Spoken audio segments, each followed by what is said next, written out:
Hello, I'm Professor Brian Boucher. Welcome back.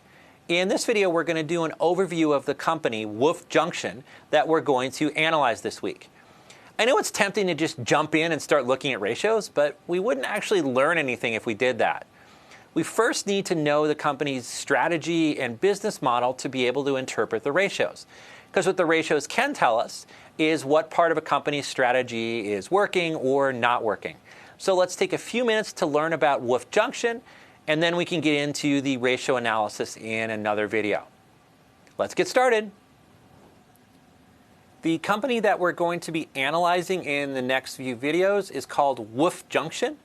It's a specialty retailer of fashionable clothes and accessories for dogs.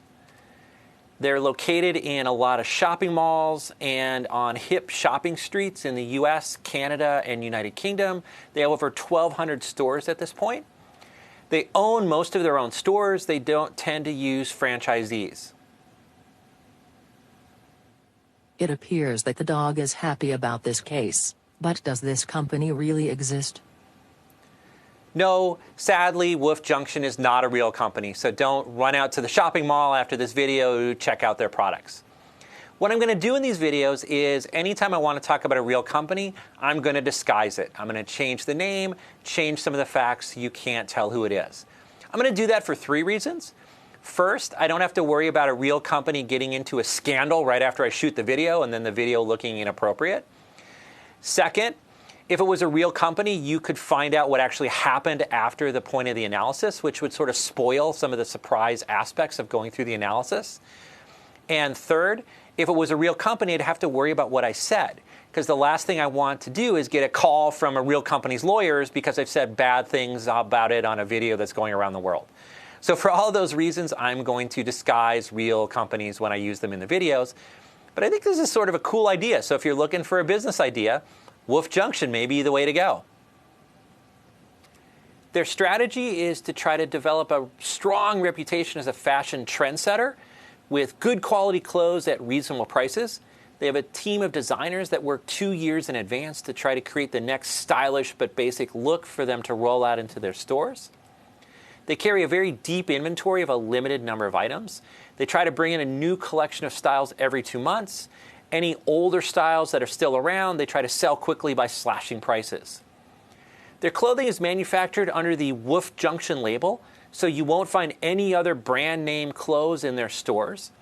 They use 450 suppliers, 38% in the US, the rest are in China and other countries, and they try to impose strict quality standards and inspections to make sure the quality is uniform and good. Most of their inventory is maintained at regional distribution centers or warehouses, not in the store. But then they have point-of-sale scanners that will automatically reorder inventory to restock their retail stores as quickly as possible. They try to establish a very strong brand name through extensive advertising and promotional campaigns, through celebrity endorsements, and this is both celebrity people and celebrity dogs. Their stores always have the same look, but they frequently rearrange the displays so it has a fresh look every time that you come in. Their management team has been very stable. Most of the management team is still around from the founding of the company. They've had very high growth in sales and earnings. Despite struggles in the industry, Wolf Junction has been labeled as the nation's hottest retailer by a major business magazine. Most of their growth has come from new store openings. And right now, their stock price is $55 a share with a price-earnings ratio of 32. What is this thing called a price-earnings ratio?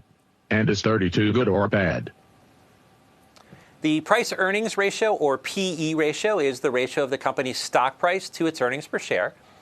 People will use this as a quick and dirty way to try to figure out what the value of a company's stock price should be.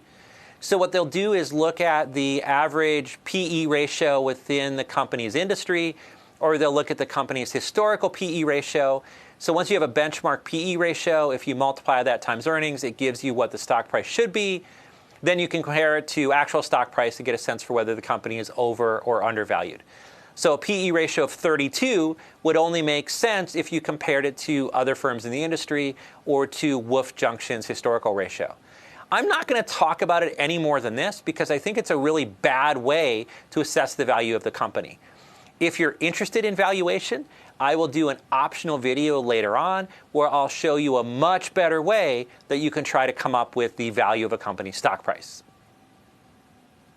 Because they've been so successful, they're facing heavy threats from their competition.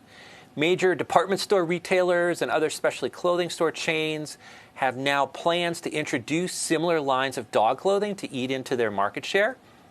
Their future goals and plans are to try to maintain at least a 30% ROE and 11% ROS going into the future. ROE, ROS. Is this accountant analytics or alphabet soup? Yeah, I'm sorry, we're going to throw around a lot of abbreviations in this course, but don't worry, we should define them all at some point. In the next video, we'll talk about in more detail what ROE and ROS stand for. They also want to try to maintain 20% sales growth. They're going to try to do this through new store openings and enlargement of some of their existing stores. They're planning capital expenditures of about $200 million per year, and a lot of this will be expanding into European and Asian markets. They want to keep their focus on their core competencies in dog fashion, but they are studying possible expansion into the cat and ferret markets to try to stave off some of their competition. Finally, Wolf Junction is considering launching its own credit card. Not only might this spur further growth in sales, but they could also earn financing income by earning interest revenue on the credit card receivables. To do our thorough analysis of Wolf Junction, we're going to rely a lot on an Excel spreadsheet, which should be available on the course platform. In the first tab of that spreadsheet, I've typed in Wolf Junction's financial statements for the last 5 years. So you can see their balance sheet, their income statement, and their statement of cash flows. Now, what you should do before you watch the next video on ratios is take some time on your own, look through these financial statements, make sure you understand what the line items mean, and then see if you can spot any interesting trends in the financial statements that we need to better understand as we work through the analysis. That wraps up our look at the overview of Wolf Junction. I can't recommend strongly enough how important it is for you to find the spreadsheet that has all the Wolf Junction information. Start to get familiar with that spreadsheet because we're going to spend a lot of time on it in the next few videos. I'll see you next time. See you next video.